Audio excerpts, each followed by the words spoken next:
Hello, my friends. Nikki Warren here, and I am super excited about our topic today. And our topic, what we're going to go over and dive into, is the biggest bang for your buck. Like, what are the foods that you should really be thinking about and trying to add as much as possible to feel good, to lose weight, and what is nutrient density, anyways? So, I have a friend here with me. This is Cara Baird, and I'm super excited to introduce her to you. So, she has been a mentor of mine. We've worked together talking about just all kinds of like little tweaks on what we can do to change what we're already doing, add some things in to make us feel better, thinner, and just feeling awesome. So, what I love about Cara and why I've invited her to be here with us today is because she is very into and researches all this, like the science behind kale, the science behind legumes, the science behind all of this. And then she formulates it into function. Like, okay, I get the science, but I also need the function so it can be easy and something I can do every single day. So without further ado, this is my girlfriend, Cara. Cara, thank you so much for being on. Thanks for letting us in your kitchen today. Oh, thank you, Nikki. It's so great to be here. I'm very excited to have this conversation. As you know, nutrition and food is my favorite thing to talk about. So I'm excited to talk about this today. So one thing I really wanted to talk about was the definition of calorie density and how we can use that to eat more and weigh less. And I know that sort of is like a commercial type of slogan, but it's actually something that is 100% possible, and you don't have to buy fancy shakes or anything like that. So calorie density is all about looking at foods that you can eat a lot of them and they are almost no calories, and they're not just that, but they're extremely high in nutrients. And so what we're looking at is what are high in fiber, high in water, and low in calories that we can consume, and we can eat as much of them, and it's just fuel for our bodies, and it's really something that rejuvenates us. And just, I guess, recognizing what those types of foods are in comparison to the ones on the opposite side of the spectrum. What are refined foods, and what happens when we eat them? What is an easy way to identify if something has been refined? So we can talk about that. So one of the lowest calorie dense foods that you can be consuming every single day is, of course, your veggies. Hey, kale is awesome. Yes, and kale is one of my favorites. Kale is such a huge superfood, and I can tell you why. It's actually a cruciferous vegetable. So as a cruciferous vegetable, it has extra cancer-fighting properties. When you eat kale, or when you eat broccoli, or anything that's in this the cruciferous family, it's very interesting. But these plants have like this defense mechanism. So when they're ripped and torn or chewed, they produce these chemicals, such as sulforaphane, that are extremely high in cancer-fighting properties. So you chop them up and you let them sit for just maybe 30-40 minutes. It maximizes, it optimizes these nutrients. So you're getting the most cancer fighting properties out of these, and they're also very low in calories, so extremely high in your nutrients, extremely high in cancer fighting, and also immune building, right? So immune building, yes. So it's so incredibly important to think about what our food is doing to strengthen our body from the inside out. And right here, she is your partner in strengthening your immune system also. Yes, and I love thinking about it that way. I mean, and our bodies want to thrive and be healthy and be happy. And when we give them this type of food, it allows them to give us their best side. When you think about the other types of food that are on the other side of the spectrum, that are the opposites of kale, for example, such as oil, right? These things actually are fighting our bodies. They're making it hard for us to repair ourselves and naturally come back from maybe some of the damage that is coming in from our environments. So the more that we can feed it really colorful fruits and vegetables, lots of pigments, a lot of phytonutrients, the better our bodies are able to combat all of the other things that we may be encountering that we cannot necessarily control. So if you, so a fun fact about calorie density, vegetables, and my favorite is cruciferous, but vegetables is usually about 100 calories a pound. A pound of kale is a lot of kale. So you could eat and eat and eat, and you'll never be over your calorie for the day. But that is, of course, assuming you don't drench it in oil, which I think is something that a lot of us do. We're told that olive oil is really good for us. And we maybe don't measure it out, but 1 tablespoon of oil is equal to an entire pound of kale. So if you, in calories, so if you are drenching it when you're cooking, you're sauteing, you maybe your onions and your garlic, and then you're in oil, and then you're tossing your vegetables in, you have just taken 100 calorie per pound food, and you just made it 1,000 calorie per pound food. And so recognizing that there are ways that calories sneak into our diets and maybe rob us of some of those nutrients is something that's very important. So 2 things that are on the lowest end of your calorie density are your vegetables and fruit. And fruit on average is about 300 calories a pound. And so between salads, so have a big fruit salad, and preferably with water-rich vegetables and fruits. Have a big fruit salad for breakfast and have a big salad for lunch. And you'll have extremely satiating meals, but almost no calories. And your body is being fed these healthy things. So you're not starving yourself, but you're also operating at a calorie deficit, which is very, very helpful if you're trying to lose weight. Yes. One thing while you're going on to the next is what I do when I'm cooking my like kale, or if I'm doing a stir fry, is I use just a little bit of vegetable broth. So I put a little vegetable broth in my pan. I get my vegetable broth really hot, and then I add my vegetables in it. Yeah. Oh, yeah, absolutely. Vegetable broth is definitely a great tool to have in your pantry for stuff like that, or water sauteing too. I'll take some garlic and I'll water saute it till it's just fragrant, and then I'll toss in all my other stuff. I don't even notice that the oil is missing, and I have just subtracted potentially thousands of calories from my food. Before I realized all of this about oil, I was definitely not measuring how much I put in the pan. So a big dollop, and it was definitely making it more calorically expensive. Another thing to be aware of that's higher on the calorie density spectrum, but although it is healthier for you, is nuts and seeds. And so I have some organic peanut butter here from Sprouts, and it's although it's good for your heart, nuts and seeds are good for your heart. They're great for raising good HDL cholesterol. It is important to recognize that they are also high in calories. So we're looking at about an average of 2,800 calories a pound. Now, if you are bodybuilding and you're trying to bulk up muscle and you're trying to gain weight, nuts are your best friend. But if you are trying to lose weight, recognizing that nuts and seeds is one of the first things to cut out is really important, or minimizing it. And that's the same thing with avocado. Avocado and nuts and seeds are all very fatty, just something to do in very, very much moderation, just to know about that.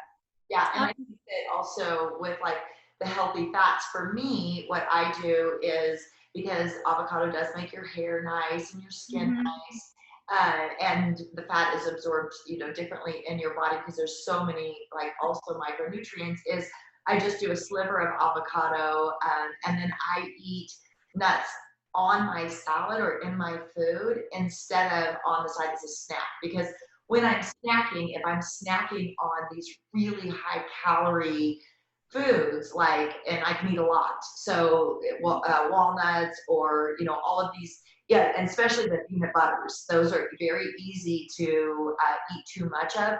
So my rule for myself is when I'm snacking, it's raw vegetables and fruits, and then I can eat healthy fats, just put them on my salads. And so I know that it's like we always say, it's like a condiment, a small size of the healthy fats. Because again, that is really good for your skin, it's really good for your hair, it's good for all of these things. But too much, all of a sudden we're like, uh-oh, now I have to go run a marathon because I just ate 3,500 calories of walnuts in like one sitting. Yeah. I mean, and yes, and definitely it's all about proportions and making sure that everything is balanced. And You know, and I'm all about making this information really easy to understand and digest. And so you really don't even have to remember any of these numbers. The key is to remember, does it have fiber and does it have water? And just look at your big salad, nuts and, well, specifically nuts and peanut butter and oil. They've all had their water taken out of them, right?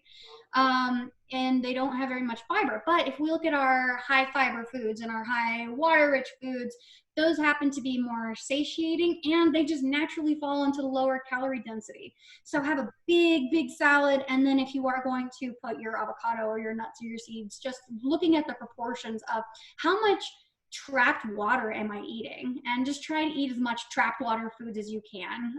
So a lot of, you know, apples and cucumbers and celery and all of those things, all really good for you. And so the other thing that's really good and high in fiber is beans. Beans are some of my favorite foods. They are so good in so many ways. They are truly magical. And they are kind of in the middle of the calorie density spectrum. And that is partially because they don't have very much water in them. So they're about 600 calories a pound on average. I have stores of beans throughout my house. And I mix my beans and my whole grains together, and I just have these big jars everywhere full of whole grains like barley, oat groats, lentils.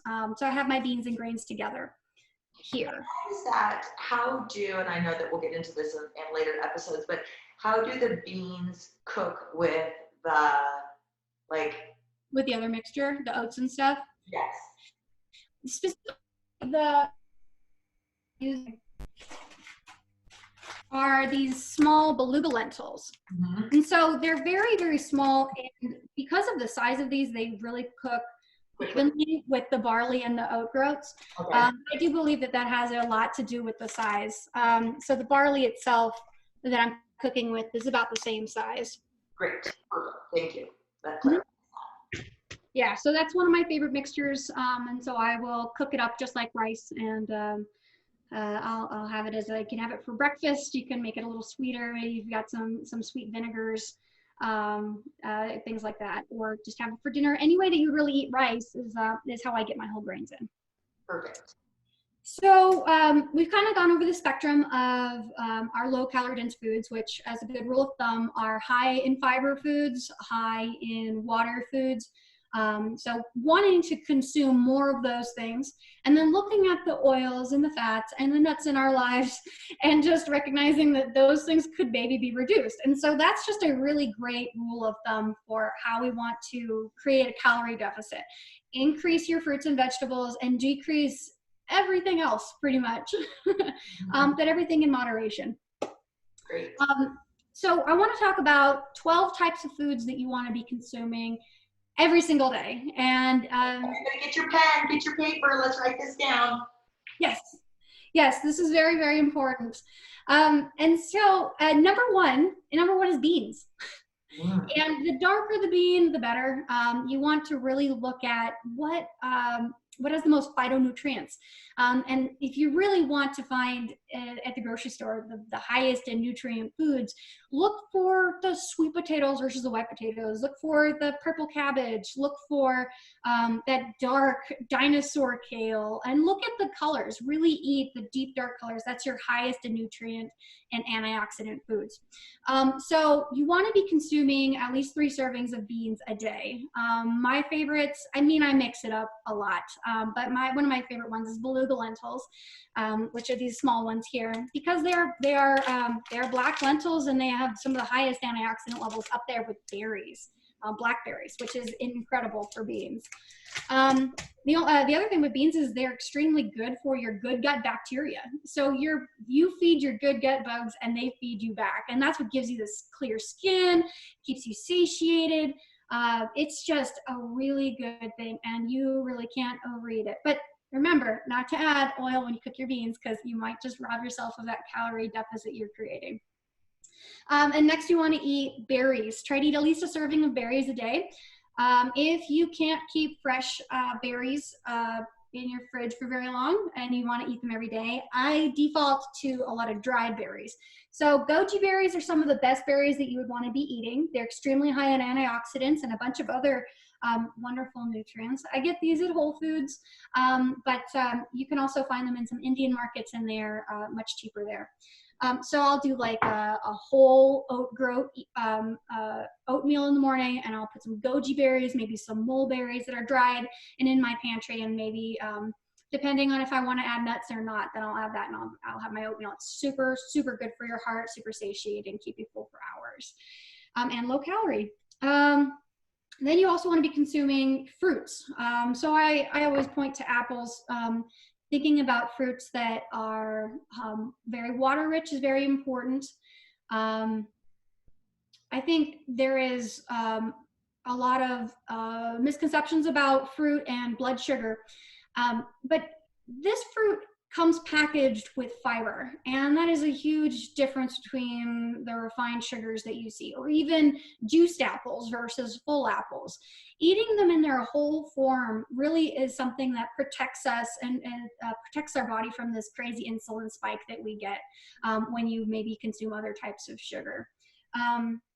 But again, if you have diabetes or something and you're concerned about your fruit, always talk to your physician just to make sure that you're not overdoing your fruits or your sugar intake. Cruciferous vegetables. Cruciferous vegetables are very, very important. They produce this compound of sulforaphane when they are chopped. And it's kind of this natural defense mechanism that these types of vegetables have, and they make them extremely high in cancer fighting properties. So really focus on your chili and your cauliflower.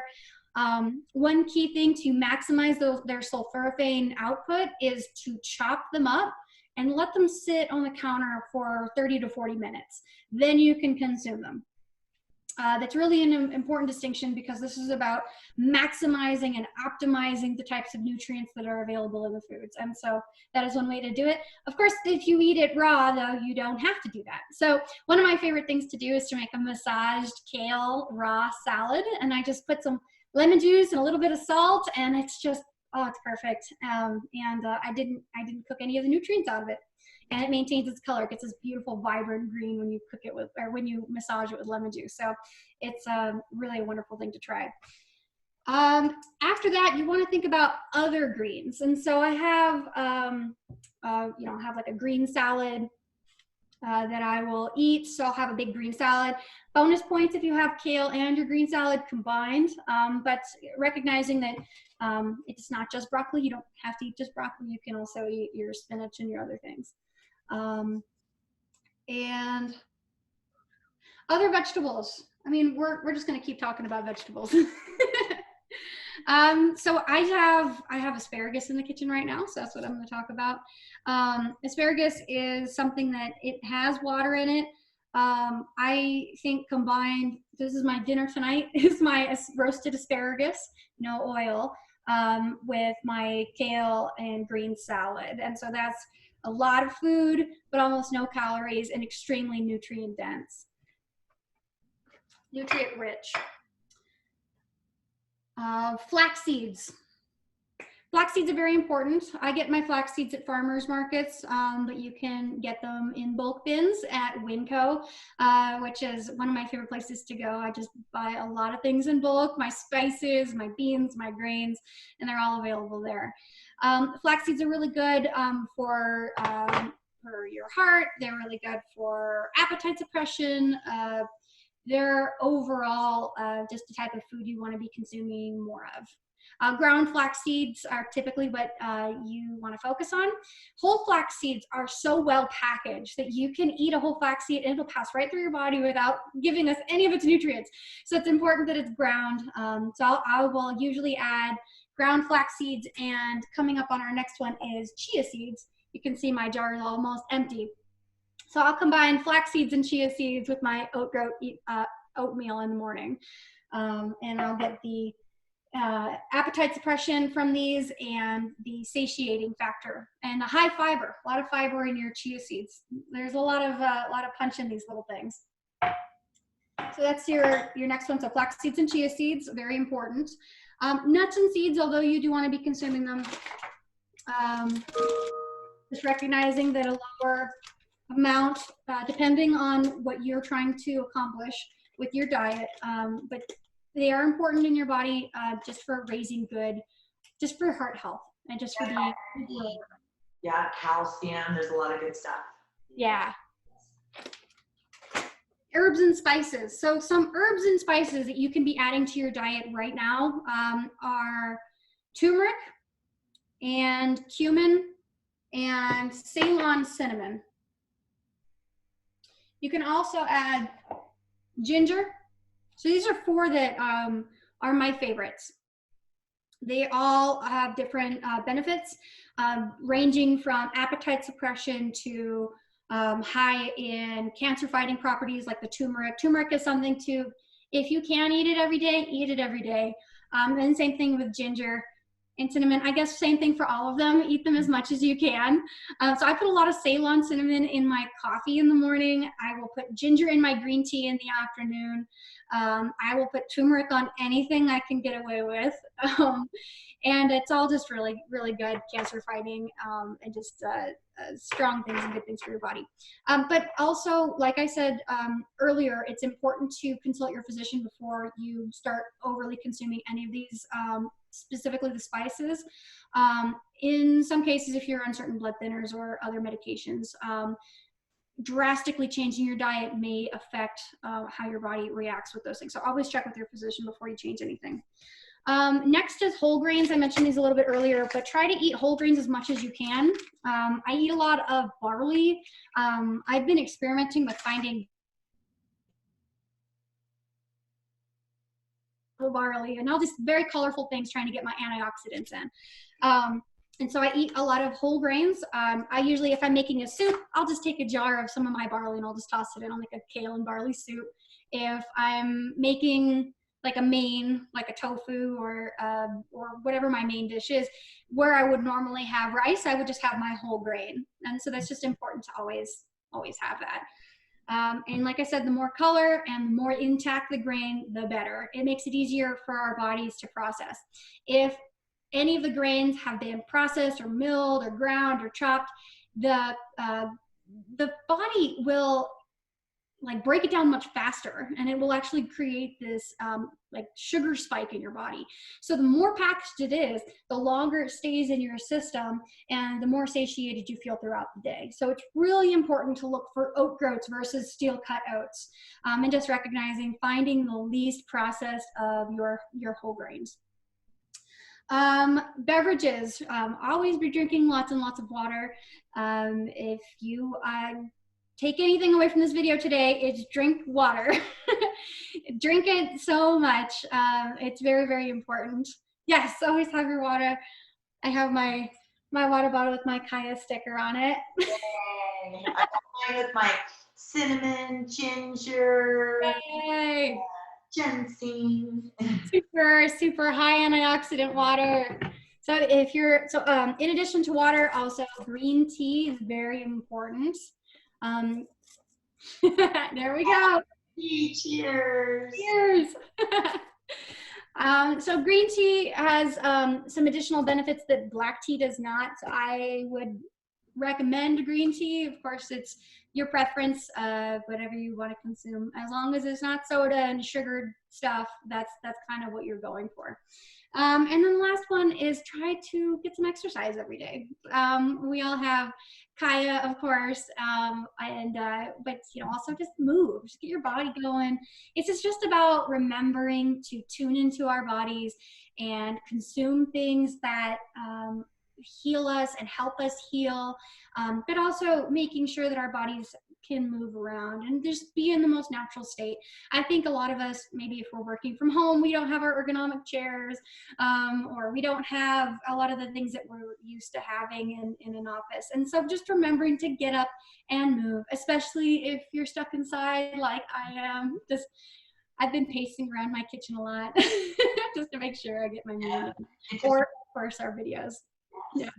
Yes. Well, thank you, Cara, so much. So we're also going to attach a worksheet, but I'm just going to really recap super quickly of Cara's big hitter foods, which I am in 100% agreement with, is beans, berries, fruit, cruciferous vegetables like cauliflower. Something that I learned today that I hadn't done before is chopping them and letting them sit. So that is something that's a great takeaway. Thank you very much. Other greens, just look around it and get different greens that you're not used to. Flax seeds, make sure that you ground them. Chia seeds, really great in omegas. Nuts and seeds, toppings to some of like your favorite salads and dishes. Herbs and spices, not only do they make things yummy, but they all have this medicinal value that is so good. Turmeric, cinnamon, ginger, whole grains, water, and green tea. So thank you, my love. Thank you for this. Thank you for taking the time, letting us jump into your kitchen, being part of our team here. And we just look forward to our next meeting together. Cheers. Thank you. Yeah, thanks so much.